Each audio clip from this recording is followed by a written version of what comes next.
Hey there, Bay Area worship music family. I'm bringing you another update, and this is a really exciting one because as of this Sunday, March 15th, 2015, we are officially opening our new children's facility and chapel.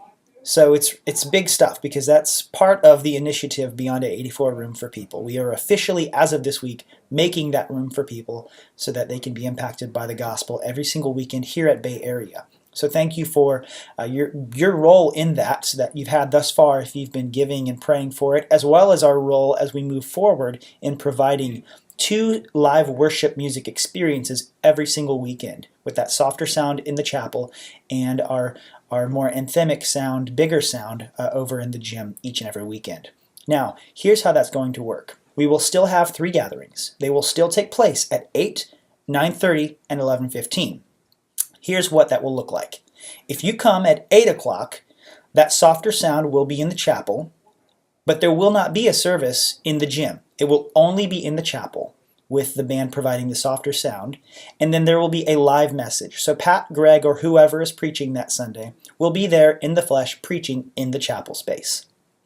And then if you come at 9:30 or 11:15, you'll have the option to go to either space. You can still go and enjoy the softer sound in the chapel, or you can go into the gym at 9:30, 11:15 and enjoy the bigger sound.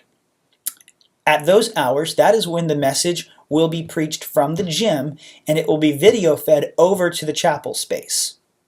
Now you might ask, how is that going to work? How are they going to sync up the timing with that? Basically what will happen is the gym will start 5 minutes before the chapel. So the gym would start at 9:30, the chapel would delay and start at 9:35. What that allows for is enough wiggle room so that they actually get to the message in the gym before the chapel would be ready to get to the message. But what happens is that video feed they start recording it to a DVR system, and they just record the message so that whenever the chapel music is done, again, it's delayed by about 5 minutes or so. So when they finish and they're at the point when they're ready for the message to begin, all they have to do is basically hit play on the DVR system and fade that up on the screens. And then everyone in the chapel picks up the message right from the beginning as though Pat or Greg had just stepped onto the stage the same way they would if they were there in the flesh. There is a little bit of a learning curve, or not even learning curve, just getting acclimated to watching a message on a screen, but I promise it's impactful and God uses it for His glory every single weekend at churches across the country. So if you hear any questions or concerns about how it's going to happen, hopefully that gives you a little bit of information that you can relay to other people. Now here's the language that I've been using if anybody asks about the music, which is obviously what our role in this whole situation is. All that I say is, if somebody says, well, tell me about the music on each Sunday, I'll say, well, just the same way you get in your car. One day you might get in your car and you really want to be able to turn it up and just sing along and celebrate. Then if getting in the car is walking through the doors of the church, you go to the gym.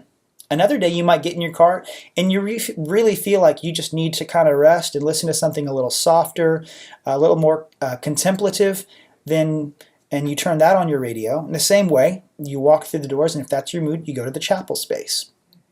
That's literally what we'll be having available every single weekend. So that hopefully empowers you on what you can communicate to other people.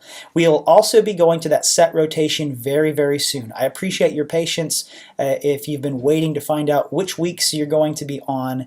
I promise in the very near future here, you'll know that every single Sunday you're going to be on the first Sunday or the fourth Sunday or whenever your weeks happen to be. So that is coming out in the near future as well. And I appreciate your responsiveness for most of you that have let me know what your availability looks like on a monthly basis. So if you have any questions about any of that, feel free to touch base with me. I'm really excited about what's ahead, and we will see you Sunday.